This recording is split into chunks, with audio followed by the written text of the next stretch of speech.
Hello my dear students, this is Ismailian sir and today I'll teach you the chapter first of class 11th lecture number 2. Okay, so let's get start बेटा.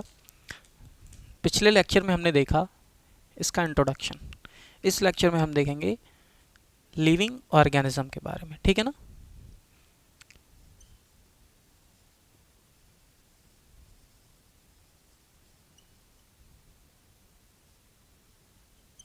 Living organisms. Living organisms की unit क्या होती है बेटा? Living organisms की unit क्या होती है? सेल होती है. वेरी गुड, सेल होती है. ठीक. अगर बेटा हम सेल के अकॉर्डिंग लिविंग ऑर्गेनिजम्स को कैटेगराइज करें तो कितने पार्ट्स में कैटेगराइज कर सकते हैं? 2 पार्ट्स में. फर्स्ट यूनिसेलुलर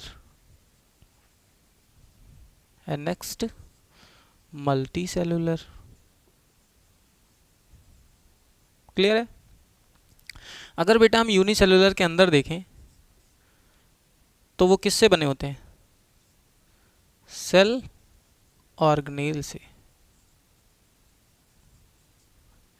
और अगर मल्टी सेलुलर से देखें तो भाई मल्टी सेलुलर ऑर्गेनिज्म है, मोर देन 2 सेल्स हैं तो सेल्स से ही बना होगा, है ना. देखिए बेटा, तो ये सारी चीज़ें हम देखते हैं जब यूनिसेलुलर में सेल ऑर्गेनेल से बना हुआ है, मल्टी सेलुलर में सेल्स से बना हुआ, और ये सारे बहुत अच्छे से फंक्शन परफॉर्म करते हैं. तो दिमाग में कुछ क्वेश्चंस आते हैं, दिमाग में कुछ क्वेश्चन आते हैं. और वो कैसे क्वेश्चन होते हैं? जैसे व्हाट इज लिविंग?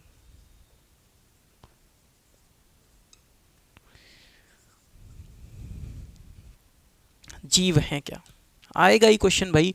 जब हम देख रहे हैं यूनिसेलुलर में बिना किसी गाइडेंस के इतने अच्छे से सारा फंक्शन परफॉर्म कर रही है बॉडी यूनिसेलुलर ऑर्गेनिज्म की, और मल्टी सेलुलर में हम देख रहे हैं इतना मॉलिक्यूलर स्ट्रक्चर है और वो अपना फंक्शन काफ़ी अच्छे से परफॉर्म कर रहा है. तो ये सारी चीज़ें हम देखते हैं जब बायो में, तो हमारे दिमाग में कुछ क्वेश्चंस तो आते ही हैं.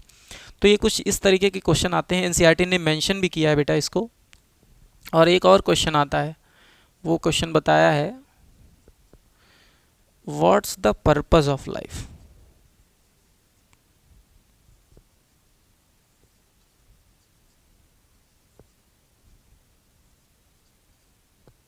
What's the purpose of life, जीवन का क्या उद्देश्य है ना. तो बेटा जीवन का क्या उद्देश्य है ये हम नेक्स्ट लेक्चर में देखेंगे, क्योंकि हमारे साइंस से हट के क्वेश्चन है और इसका बाद में देखेंगे हम. बट व्हाट इज लिविंग, इसको हम इसी लेक्चर में क्लियर करेंगे. ठीक है ना. तो बेटा जब भी आपसे कोई पूछता है कि लिविंग क्या है तो आप क्या बताते हो?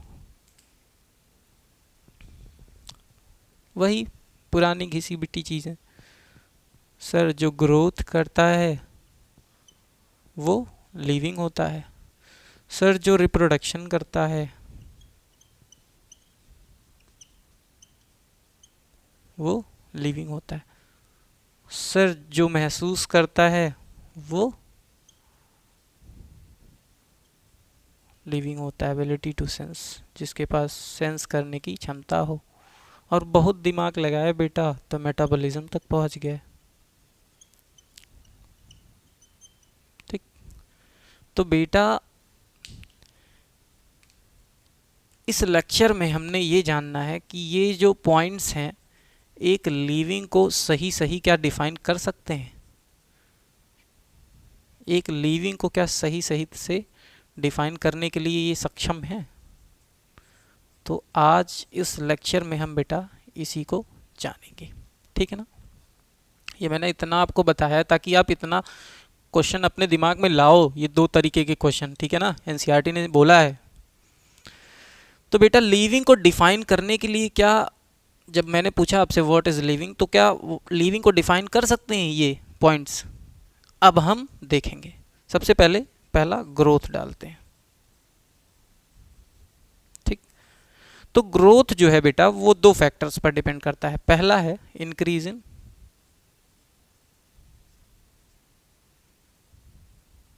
नंबर और दूसरा है इंक्रीज इन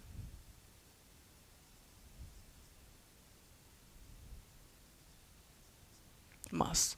जब भी किसी चीज़ का नंबर इंक्रीज कर रहा हो तो वो ग्रोथ माना जाता है, और जब भी किसी चीज़ का मास बढ़ रहा हो तो भी वो ग्रोथ माना जाता है। ठीक, अब बेटा इन दोनों टर्म्स को हम देखेंगे क्या ये लिविंग्स में फॉलो कर रहे हैं कि नहीं, ठीक है ना। तो फिर से वही चीज़, लिविंग ऑर्गेनिज्म की यूनिट क्या है, सेल, और सेल के अकॉर्डिंग अगर हम बांटे लिविंग ऑर्गेनिजम्स को कितने पार्ट्स में बांट सकते हैं, 2 पार्ट्स में। तो इंक्रीज इन नंबर वाला फंडा सबसे पहले हम देखेंगे लिविंग ऑर्गेनिज्म में।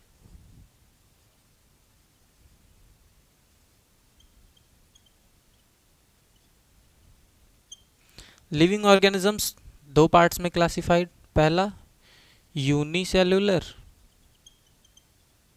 दूसरा मल्टी सेल्युलर। ठीक, यूनिसेल्युलर में क्या होता है बेटा, ये सिंगल सेल से बने होते हैं। ठीक, तो भाई एक सेल होता है, जैसे ही वो मैच्योर होता है वो 2 पार्ट्स में कन्वर्ट हो जाता है। ठीक, तो बेटा हम देख पा रहे हैं इंक्रीज इन नंबर कहाँ हो रहा है, मतलब इसके सेल्स में इंक्रीमेंट नहीं हो रहा है, जैसे ही इसकी मैच्योरिटी हो जा रही है ये 2 पार्ट में कन्वर्ट हो जा रहा है। तो ये तो फिट बैठ नहीं रहा है हमारे यूनिसेल्युलर में, ये हमारे यूनिसेल्युलर में फिट नहीं बैठ रहा है। ठीक, अगर हम बात करें मल्टी सेल्युलर में बेटा, तो मल्टी सेल्युलर में मोस्टली जो ऑर्गेनिज्म क्लासिफाइड हैं वो 2 पार्ट्स में, प्लांट्स और एनिमल्स में। ठीक, अब ये दोनों बेटा कैसे अपने सेल नंबर को इंक्रीज करते हैं, सेल डिवीजन के थ्रू। सेल डिवीजन के थ्रू अपने सेल नंबर को इंक्रीज करते हैं। ठीक, लेकिन बेटा एक प्रॉब्लम इनमें भी है कि जो प्लांट्स होते हैं वो सेल डिवीजन जो है अप टू लाइफ स्पन तक करते हैं, मतलब जब तक जीते हैं तब तक।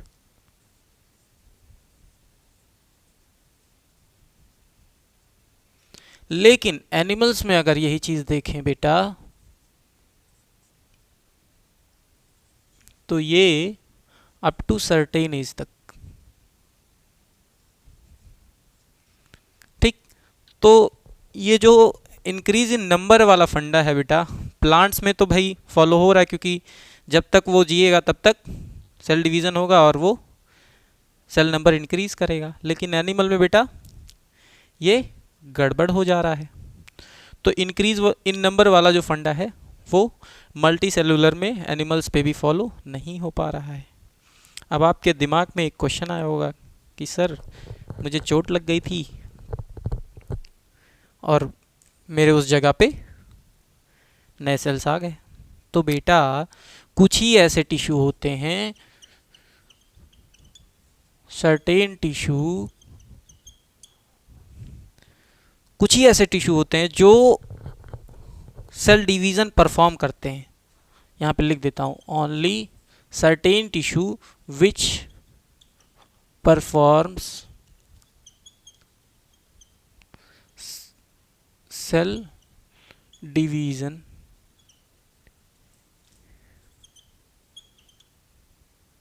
During injury in animals. ठीक, तो ये एक पॉइंट हो गया बेटा, only certain tissue will perform cell division during injury in animals, बाकी सारे सेल डिवीजन नहीं करते। ठीक है, तो ये ध्यान में रखेंगे। समझ में आई बात बेटा। अब हम देखेंगे इंक्रीज इन मास वाला फंडा। ठीक, तो देखो बेटा सबसे पहले यूनिसेलुलर देख लेते हैं। यूनिसेलुलर में एक सेल रहता है, जैसे ही मैच्योर होता है, मैच्योर होगा तो थोड़ा बहुत मास बढ़ेगा, चलो ठीक है, मान लिया मास वाला फंडा इसमें फॉलो कर रहा है। ठीक, मल्टी सेलुलर में अगर देखें बेटा तो प्लांट्स में भी फॉलो कर रहा है, क्योंकि सेल डिवीजन होगा तो मास बढ़ेगा ही। एनिमल्स में अगर ये बात करें बेटा तो एनिमल्स में नहीं फॉलो कर रहा है। क्यों? क्योंकि कुछ उम्र के बाद सेल डिवीजन रुक जाएगा और मास बढ़ना भी बंद हो जाएगा। ठीक, लेकिन बेटा लेकिन मान लो कुछ समय के लिए ये हमारे इंक्रीज इन मास वाला जो फंडा है वो फॉलो कर भी गया लिविंग्स पर। ठीक, तो इसको रिजेक्ट कैसे करें? रिजेक्ट करने में तो बहुत मजा आता है ना। तो रिजेक्ट करने के लिए एक और ऑप्शन है, जानते हो बेटा? सपोज मान लीजिए लीविंग में ये फॉलो हो जा रहा है, लेकिन बेटा इंक्रीज इन मास वाला जो फंडा है ना वो नॉन लिविंग में भी फॉलो हो जा रहा है, जिसके कारण से इसको रिजेक्ट करने में हमें बहुत आसानी हो गई। क्योंकि भाई लिविंग में मान लिया हो रहा है, कुछ हद तक हो रहा है, कुछ समय तक हो रहा है, लेकिन हो रहा था, लेकिन ये तो नॉन लिविंग में भी दिख गया। जैसे माउंटेन्स, बाउल्डर्स और सैंड माउल्ड्स। ठीक, ये 3 एग्जाम्पल एनसीईआरटी ने दिए हैं। अब बेटा देखो इसमें कैसे मास बढ़ता है। एक्चुअली में क्या होता है, ये सारी चीज़ें नॉन लिविंग है ना, और नॉन लिविंग में मास कैसे बढ़ जाता है? एक्चुअली क्या होता है, यहाँ इनके ऊपर क्या होती है, कलेक्ट हो जाती है, कलेक्शन हो जाती है, कलेक्शन ऑफ सैंड। ठीक, जिसके कारण से क्या होता है, इनका मास बढ़ जाता है। कोई भी चीज़ हो आप रख दीजिए कुछ दिन, उसके ऊपर धूल जम जाएगी और क्या होगा, उसका मास तो जाहिर सी बात है बढ़ जाएगा। बढ़ेगा कि नहीं बढ़ेगा? तो बेटा इसमें देखने को क्या मिल रहा है, इसके ऊपर सैंड आकर जम जा रही है, जिसके कारण से इसका मास बढ़ जा रहा है। तो ये क्लियर हो गया कि नॉन लिविंग में भी ये चीज़ इंक्रीज इन मास वाला फंडा फॉलो हो जा रहा है, जिसके कारण से ये दोनों लिविंग के कैरेक्टरिस्टिक फीचर में तो भैया नहीं आ सकते। क्यों? क्योंकि इंक्रीज इन नंबर वाला तो फिट ही नहीं बैठ रहा है और इंक्रीज इन मास वाला भी नहीं फिट बैठ रहा। ठीक, अब देखो बेटा, सपोज आपसे कोई पूछ लेता है कि क्या ग्रोथ सच में डिफाइनिंग फीचर नहीं है एक लिविंग का? तो बेटा ग्रोथ डिफाइनिंग फीचर नहीं है। अगर आपसे कोई कहता है कि है, तो आप उसको बता दें ग्रोथ जो है अगर डिफाइनिंग फीचर है तो वो ग्रोथ डिफाइनिंग फीचर नहीं है। ग्रोथ के जो टर्म्स हैं एक्चुअली क्या है, ग्रोथ 2 तरीके की है, आउटर ग्रोथ और इनर ग्रोथ। ठीक, इनर ग्रोथ। ठीक, देखिए बेटा यहां पे आपको जो नॉन लिविंग्स थे उसमें देखने को क्या मिला कि ऊपर से सैंड कलेक्ट हो जा रहा है, जिसके कारण से इसका मास बढ़ जा रहा है। ठीक, लेकिन इनर ग्रोथ में क्या होता है, बॉडी के अंदर से ग्रोथ होती है, और जब अंदर से ग्रोथ होगी, समझ रहे ना मेरी बात, जब अंदर से ग्रोथ होगी तो वो इंटरनल ग्रोथ मानी जाएगी, और इंटरनल ग्रोथ सिर्फ और सिर्फ लिविंग्स में होता है, नॉन लिविंग्स में ऐसा नहीं होता है। तो आपसे जब भी कोई पूछता है क्या ग्रोथ लिविंग का कैरेक्टरिस्टिक फीचर है या नहीं, तो आप उसे बताएंगे जी नहीं, ग्रोथ जो है लिविंग्स का कैरेक्टरिस्टिक फीचर नहीं है। अगर आपसे कोई भी आर्गुमेंट करता है तो आप उसे बता सकते हैं ग्रोथ 2 पार्ट्स में कैटेगराइज्ड है, पहला आउटर ग्रोथ और इनर ग्रोथ। अगर आउटर ग्रोथ की बात की जाएगी तो आउटर ग्रोथ डिफाइनिंग फीचर नहीं है, इनर ग्रोथ बेटा डिफाइनिंग फीचर है, आप लिविंग के लिए उसको डिफाइनिंग फीचर कह सकते हैं। ठीक है ना? तो जब भी आपसे कोई पूछे कि ग्रोथ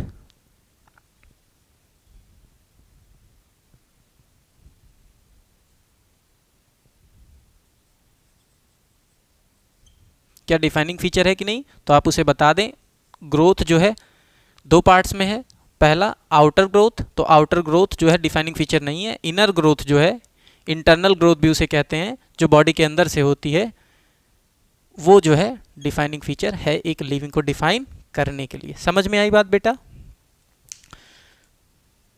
ओवरऑल कंक्लूजन क्या निकल के आता है इतना समझने से, ठीक है ना? वो तो अलग की बात है, कभी काल वो कोई आर्गुमेंट कर लिया तो पूछ लिया तो ठीक है, आप उसे बता सकते हैं।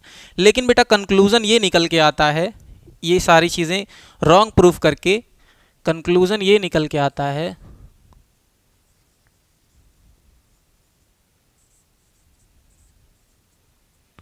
इन सब चीज़ों को रॉन्ग प्रूफ करके कि लीविंग में इंक्रीज इन नंबर वाला फंडा नहीं फॉलो हो रहा है, इंक्रीज इन मास वाला दोनों पे फॉलो हो जा रहा है, जिसके कारण से ये रॉन्ग हो गया। तो कंक्लूजन निकल के आता है therefore growth can not be taken as the defining property of living। ठीक है बेटा, तो आपको बहुत अच्छे से मैंने एक्सप्लेन कर दिया है सब कुछ। आई होप आपको बहुत अच्छा लगा होगा लेक्चर, और इसको कॉपी में नोट कर लें, रेगुलर लेक्चर देखते रहें। नेक्स्ट लेक्चर में हम बेटा समझेंगे कि क्या रिप्रोडक्शन कैरेक्टरिस्टिक फीचर है या नहीं, है ना। जैसे मैंने आपको बताया ना यहाँ पे growth, reproduction, ability to sense, तो कल के लेक्चर में हम देखेंगे कि रिप्रोडक्शन क्या कैरेक्टरिस्टिक फीचर है या नहीं, और इसको मेंशन करें कॉपी में ज़रूर, और नोट्स बनाते रहें रेगुलरली, और मन लगा के पढ़ते रहें, वीडियो को शेयर भी करें, ठीक है ना। तो आप लोग ध्यान दें इस पर, काफ़ी अच्छे से पढ़ाई भी करें। Thank you so much. Love you all, my dear student.